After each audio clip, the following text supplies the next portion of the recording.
하나님께서는 정의를 행하며 진리를 구하는 사람을 찾으셨습니다. 다시 말해서 하나님과의 언약을 마음에 품고 사는 사람, 참된 믿음으로 여호와 하나님을 경외하는 사람을 찾으셨습니다. 그러나 문제는 하나님께서 찾으시는 그 사람이 유다 백성 가운데에 없었다는 것이죠. 많은 수의 사람을 찾으신 것도 아니었습니다. 수천 수만 명을 찾으시는 것이 아니었습니다. 방금 읽은 말씀을 보십시오. 너희가 만일 정의를 행하며 진리를 구하는 자를 한 사람이라도 찾으면 내가 이 성읍을 용서하시겠다고 말씀하고 있지 않습니까? 하나님께서는 한 사람을 찾고 계셨습니다.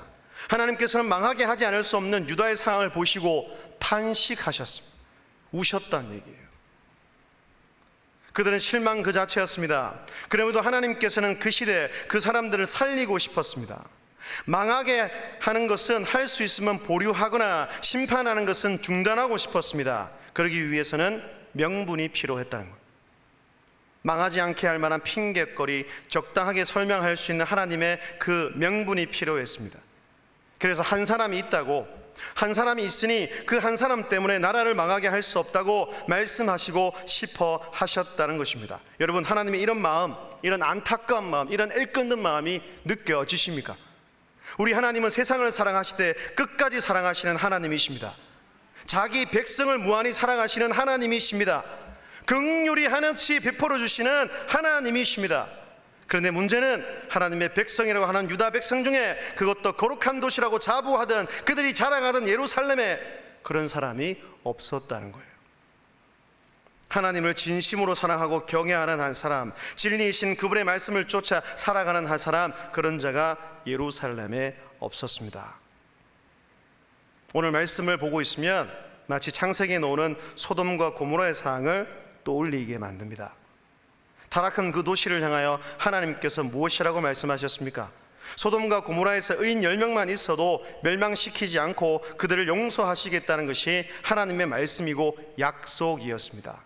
창세기 18장 32절입니다. 아브라함이 또 이르되 주는 노하지 마옵소서, 내가 이번만 더 아뢰리이다.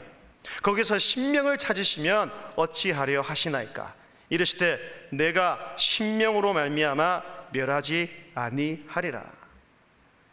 그러나 안타깝게도 그 성에는 의인 10명이 없었습니다. 그래서 결국 그 성은 멸망당하고 말았다는 거예요.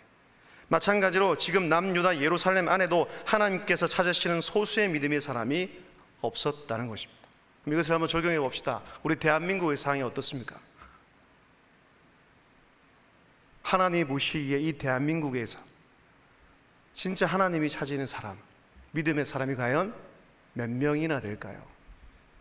표면적으로 드러나는 것은 700명이 넘는다, 700만 명이 넘는다, 800명 가까이 된다라고 얘기하지만 과연 몇 명이나 될까요?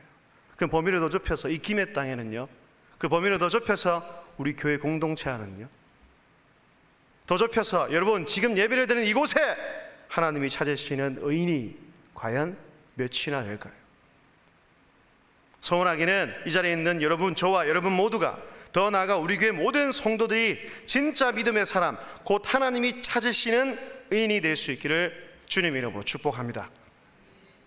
그리하여 세상의 흐름과 가치에 의존하거나 기대지 말고 오직 진리를 쫓아 하나님을 경외하며 그분의 말씀대로 살아가는 여러분 모두가 다 될 수 있기를 주의 이름으로 축복합니다.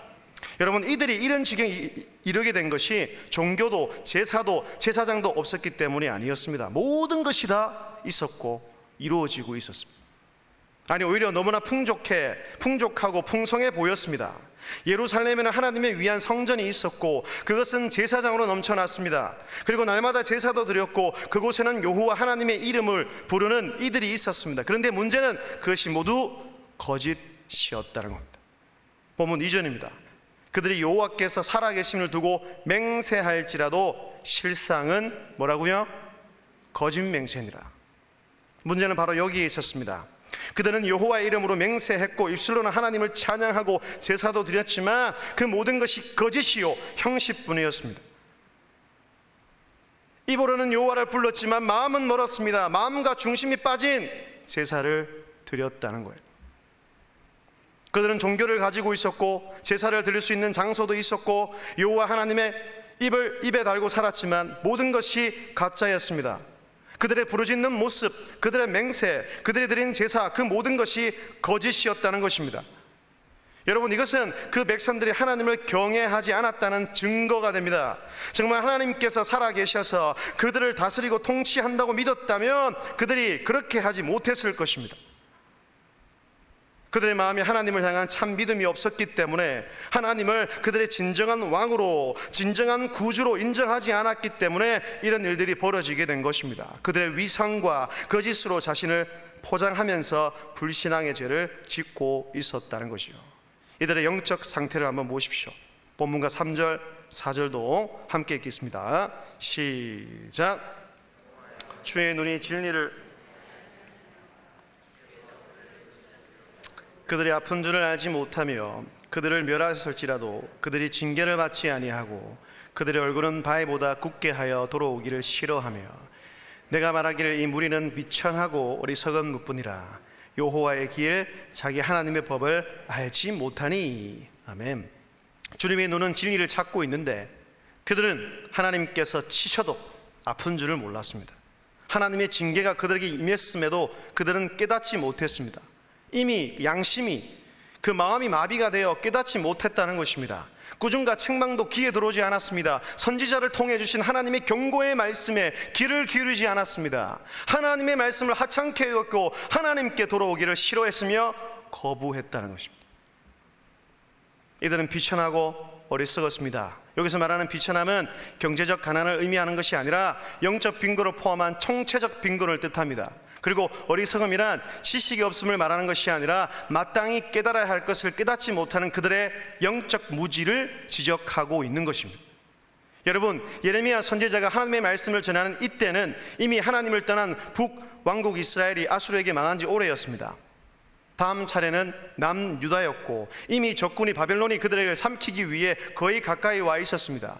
그러나 그들은 아직도 깨닫지 못하고 있었습니다. 북이스라엘이 아수르에게 멸망당하는 모습을 보고도 그들은 정신을 차리지 못하고 여전히 죄에 빠져 죄에 허덕이며 살았다는 것입니다.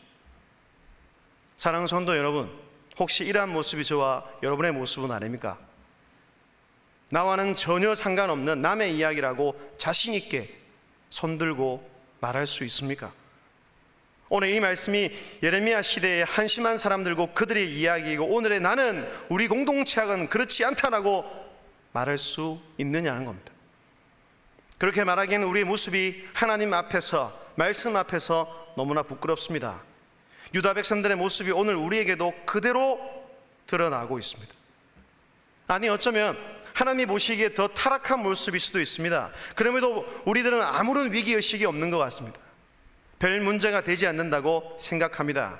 주일이면 교회 와서 예배드리고 봉사도 하고 그리스도인이라는 타이틀, 어떤 그 이름을 가지고 이 땅에서 그런 대로 잘 살고 있는 것처럼 보인다는 것이죠. 그러나 정말 그런 것일까요? 여러분 기억하십시오. 영적 타락은 한순간에 이루어지지 않는다는 거예요. 서서히 무너집니다. 이때 마귀는 틈을 노립니다. 틈을 노리고 들어와 하나님과의 관계를 무너뜨리고 공동체를 무너뜨립니다. 작은 틈이 결국에는 큰 구멍이 되어 관계를 완전히 깨뜨립니다. 이렇게 되면 뭐가 잘못인지 구분하지 못합니다. 영적 무지로 인해 깨닫지 못합니다. 마음과 중심이 빠진 예배를 드리면서도 이 정도면 잘하고 있다고 생각합니다. 봉사도 하고 있으니 괜찮다고 말합니다. 오늘 우리의 모습이 이와 같다는 것입니다. 우리도 모르는 사이에 영적인 힘을 잃어가고 있습니다. 영적인 힘과 그 능력을 상실해버리니까 조금만 어려운 일만 있어도 나가 떨어집니다. 주저앉아서 일어나지를 못합니다. 별것도 아닌 일이란 말에 마음이 상하고 주저앉아서 일어나지 못한다는 것은 우리의 영적 체질이 약해졌다는 증거입니다. 어떤 목사님은 현대 그리스도인들이 이런 위기가 편안함에서 시작되었다고 말합니다. 전 동의합니다. 너무 사는 게 편해지고 있어요. 아마 우리 다음 세대, 우리 아이들은 더 하겠죠. 이 편안함과의 이제 전쟁을 여러분들이 각자가 가정에서 아이들과 싸워요. 다르게 말하면, 뒤집어서 말하면 그리스도인들은요 불편하게 살아야 된다는 거예요. 오늘날의 편안함이 역설적으로 우리에게 큰 환난이 되고 있다는 거예요. 그 편안함이 우리의 믿음을 약하게 만들고 있습니다. 세상이 너무 좋아서 혹은 세상의 편안함 때문에 예배의 자리를 떠나고 있습니다. 기도의 자리를 떠나고 있습니다. 간절한 기도가 사라진 지 오래지만 위기의식이 없습니다. 말씀 앞에 진실하지 못합니다. 말씀을 들은 대로 믿고 그 말씀대로 실천하면서 살아야 하는데 그렇지를 못합니다. 교회 봉사는 열심히 하지만 그 안에 기쁨이 없습니다. 그리고 하나님을 향한 사랑도 없는 이들이 얼마나 많은지 모릅니다. 그리고 받은 은혜에 감사하는 마음으로 하나님과 그의 나라 의를 위해 살아야 하지만 자신의 영광과 이익을 위해 일하는 사람들이 너무나 많다는 것입니다. 이러다 보니 그리스도인들이 사회의 빛이 되지 못합니다. 세상의 소금이 되자고 말은 하지만 이미 맛을 잃은 소금과 같은 모습으로 살아가고 있다는 것입니다. 여러분, 이럴수록 위기의식을 가져야 됩니다. 영적인 위기가 찾아왔다는 것을 인식하고 정신을 바짝 차려야 합니다. 베드로 사도가 말한 것처럼 우리 모두는 이 마지막 때에 정신을 차리고 근신해야 합니다. 깨어서 기도해야 한다는 것입니다. 우리가 살아있는 이 시대는, 앞으로 살아가는 이 시대는 영적인 곳에 초점을 맞추기 어렵게 하는 요소들이 너무나 많습니다. 악한 영들이 점점 세지고 있어요. 그 중에 왜 그러냐면 통로가 너무 다양해졌다는 얘기예요. 옛날에 이렇게 살아가다 보면 축사를 하잖아요. 근데 요즘 귀신들은 정말 셉니다. 특히 우리 아이들 보십시오. 미디어가 완전히 아이들을 좀먹이고 있다는 거예요. 그리고 우리 삶에는 예상치 않은 일들이 복병처럼 터집니다.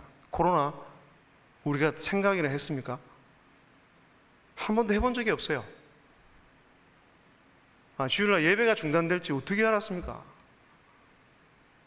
그런 일들이 앞으로 더 많아진다는 거예요. 그리고 굉장히 급변하고 요동하는 세상의 변화 속도를 아무도 따라갈 수 없습니다.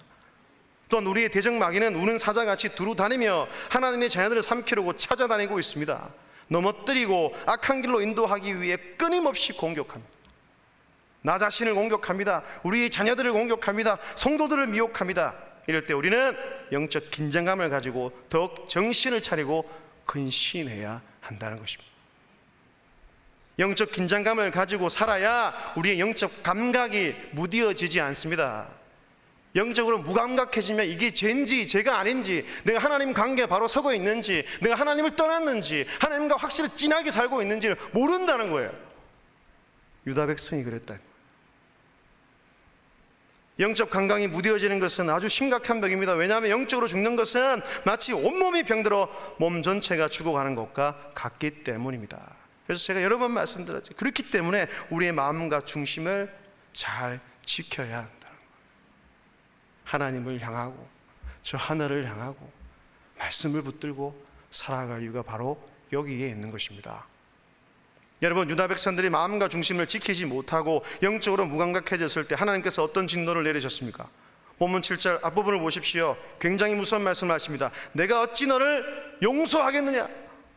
9절에서도 이렇게 말씀하십니다. 내가 어찌 이 일들에 대하여 벌하지 아니하겠으며 내 마음이 이런 나라에 보복하지 않겠느냐? 하나님께서 하신 말씀이에요. 선하신 그 하나님이 보복하신대요. 용서하지 않겠대요. 심판을 거두지 않겠답니다.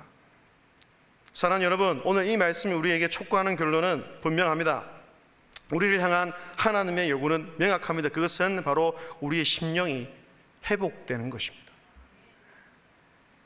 진심으로 회개하여 하나님께로 말씀으로 돌아가라는 거예요.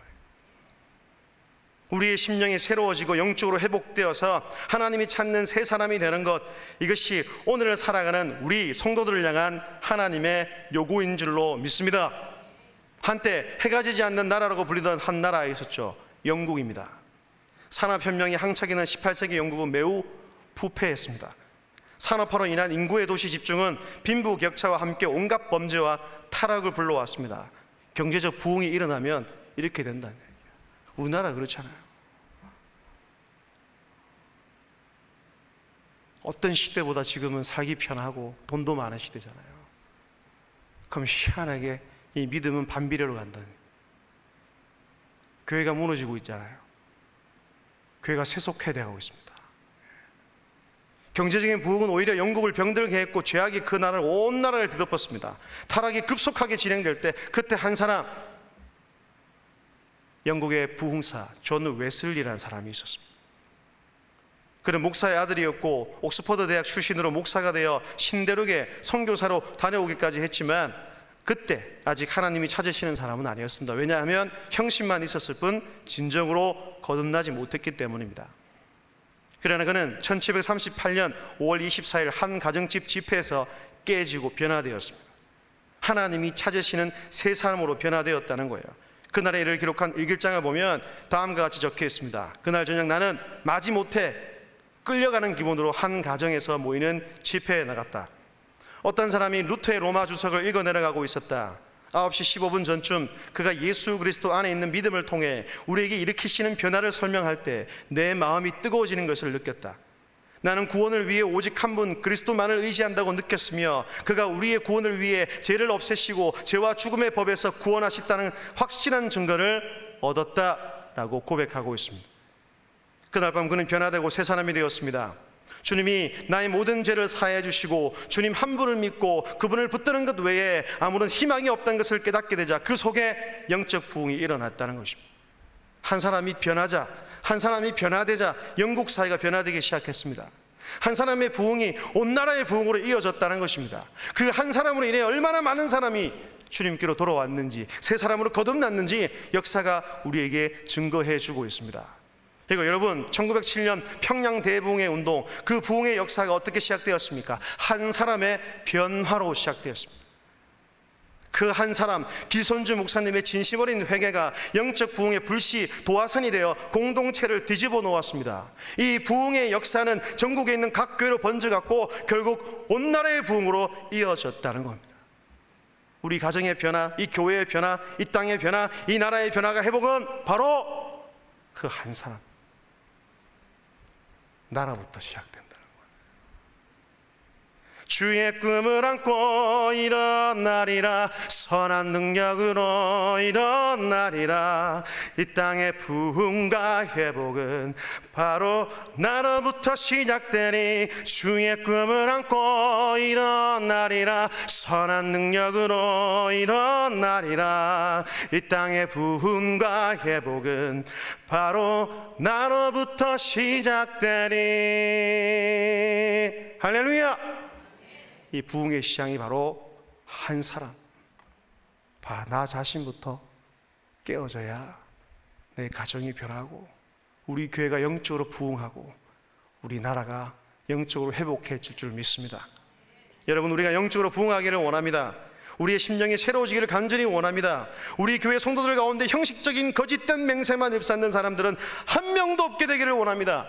모두가 하나님이 찾으시는 진짜 성도가 될 수 있기를 주의 이름으로 축복합니다. 오늘 이 기도의 자리가 영적의 부흥의 시작점, 영적 부흥의 시발점이 될 수 있기를 주의 이름으로 축복합니다. 그러기 위해서 우리가 해야 할 일, 더 집중해야 될 일이 있다는 얘기예요. 뭔가 특별한 비법은 아닙니다.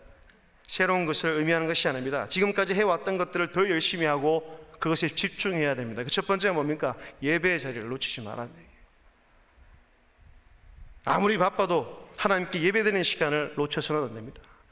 상황이 여의치가 않아도 코로나 있는 이 터진 가운데서도 믿음을 가지고 주 앞에 나와 예배드려야 한다는 거예요. 예배 가운데 임하시는 하나님의 임재, 하나님이 주시는 풍성한 은혜를 이 예배 시간에 경험해야 합니다. 정직한 마음과 간절한 마음으로 주님께 나아갈 때 반드시 우리를 만나주시고 치료하여 주시고 회복시켜 주실 줄로 믿습니다. 두 번째, 말씀을 붙들고 말씀의 귀를 기울이시기를 바랍니다. 하나님의 말씀 없이 영적인 부흥이 올 수가 없습니다. 우리 하나님은 언제나 말씀을 통해 우리에게 다가오십니다. 심령을 회복시키십니다. 하나님의 말씀은 생명과 능력이 있습니다. 말씀이 진정으로 사람을 변화시킨다는 것입니다. 그래서 우리는 날마다 그 말씀 앞에 앉아야 합니다. 그리고 그 말씀을 귀하게 여기고 듣고 또 들어야 우리 마음에 새겨야 합니다. 하나님의 생명의 말씀이 우리를 변화시킬 것입니다. 새 사람으로 살게 할 것이며 주님을 닮아가도록 우리를 인도하실 줄로 믿습니다. 세 번째, 하나님께 엎드려 기도하시기를 바랍니다. 기도하실 때 간절히 기도하시기를 바랍니다. 기도의 무릎으로 하나님께 나아가시기를 바랍니다. 기도하는데 열심을 내십시오. 기도의 자리를 지키십시오. 그분 앞에 엎드리시기를 바랍니다. 그리고 믿음으로 구하십시오. 그분의 뜻을 구하고 그분의 얼굴을 구하십시오. 반드시 응답하여 주실 것입니다. 여러분의 심령을 만져주시고 새롭게 하시며 그분의 뜻대로 살도록 성령께서 인도하여 주실 줄로 믿습니다. 기도함으로 하나님의 마음을 이해하고 더 알아가며 그분이 원하시는 삶이 무엇인지를 잘 구별하는 여러분이 되시기를 바라고, 그래서 날마다 간절하게 기도함으로 하나님의 위로와 은혜를 경험하는 여러분 모두가 될 수 있기를 주의 이름으로 축복합니다. 여러분, 우리의 부흥과 이런 영적인 부흥을 정말 원하는 분이 누구예요? 하나님이시라니. 나보다 나를 더 잘 아시는, 우리 공동체보다 우리를 더 많이 사랑하시고 그분께서 우리가 회복되기를 원하신다. 그 하나님께 우리 회복을 놓고 더 간절하게 부르짖어 보십시오. 갈망으로 호소해 보십시오. 그분께서 우리를 진정으로 변화시켜 주실 것입니다. 회복의 영을 부어 주실 것입니다. 새롭고 놀라운 은혜를 우리 안에 가득 채워 주실 것입니다. 여러분, 우리 교회 이 믿음의 공동체를 향한 하나님의 요구도 똑같다니. 우리 교회가 영적으로 가난한 교회가 되어서는 안 됩니다. 그렇지 않습니까? 사람들 보기에는 화려하고 막 건물도 좋아지고, 근데 속빈, 아무런 알맹이 없는 그런 교회가 되면 안 된다는 거예요. 거짓 명세를 일삼고 껍데기만 남아있는 그런 형식적인 교회가 되어서는 안 된다는 것입니다. 소아서 7교회 가운데 하나님께서는 책망하십니다. 라오디게아 교회를 향한 주님의 말씀 꼭 책망을 들어보십시오. 요한계시록 3장 16절과 17절입니다. 네가 이같이 미지근하여 뜨겁지 아니하고 차지도 아니하니 내 입에서 너를 토하여 버리리라. 네가 말하기를 나는 부자라, 부유하여 부족한 것이 없다 하나 내 공고한 것과 가련한 것과 가난한 것과 눈먼 것과 벌거벗은 것을 알지 못하는도다. 그들은 육신적으로 부유할지 모르지만 영적으로는 공고하고 가련하며 가난하고 영적으로 무지한 벌거벗은 상태였습니다. 겉으로 보기에는, 사람이 보기에는 화려하고 부족함이 없었지만 주님이 보시기에 이 교회는, 라오디게아 교회는 공고하고 가난하며 벌거벗은 교회였다는 것입니다. 이와는 반대로 물질적으로는 가난하고 육체적으로 연약한 교회였지만 영적으로는 어느 교회보다 부유한 교회가 있었습니다. 바로 서머나 교회였습니다. 그 교회를 향한 하나님의 칭찬과 약속의 말씀을 들어보십시오. 요한계시록 2장 8절부터 10절입니다. 서머나 교회의 사자에게 편지하라. 처음이며 마지막이요 죽었다가 살아나신 이가 이르시되 내가 내 환난과 궁핍을 알거니와 실상은 네가 부요한 자이니라. 자칭 유대인이라 하는 자들의 비방도 알거니와 실상은 유대인이 아니요 사탄의 회당이라. 너는 장차 받을 고난을 두려워하지 말라. 볼지어다 마귀가 장차 너희 가운데에서 몇 사람을 옥에 던져 시험을 받게 하리니 너희가 10일 동안 환난을 받으리라. 네가 죽도록 충성하라. 네가 죽도록 충성하라. 네가 끝까지 나를 잘 믿고 의지해라. 그리하면 내가 생명의 하늘 내게 주리라고 말씀하셨습니다. 우리 교회는 어떤 교회입니까? 우리 각자가 성전인데 여러분은 어떤 성전입니까? 사랑하는 성도 여러분, 하나님께서는 지금도 신실한 성도, 거룩한 교회를 찾고 계십니다. 우리 교회가 그런 교회가 되기를 우리 하나님이 우리보다 더 원하십니다. 여러분 한 명 한 명이 어두운 시대의 등불이 되어 주님의 빛을 비추는 성도가 되기를 원하십니다. 시대와 세상이 우리를 실망시켜도 하나님은 여전히 그 희망의 씨앗, 희망의 불빛을 찾고 계십니다. 그리고 그 희망의 씨앗이 다른 누구이기보다 바로 나 자신, 여러분 한 명 한 명이를 원하신다는 것입니다. 하나님의 성품을 우리 안에 담아내고 우리의 진리를 굳게 믿고 진실하게 하나님을 붙들고 그분 앞에 엎드리고 간절히 부르짖는 그 한 사람이 되어가는 것, 그것이 우리의 할 일입니다. 날마다 하나님께 가까이 나아가기를 원합니다.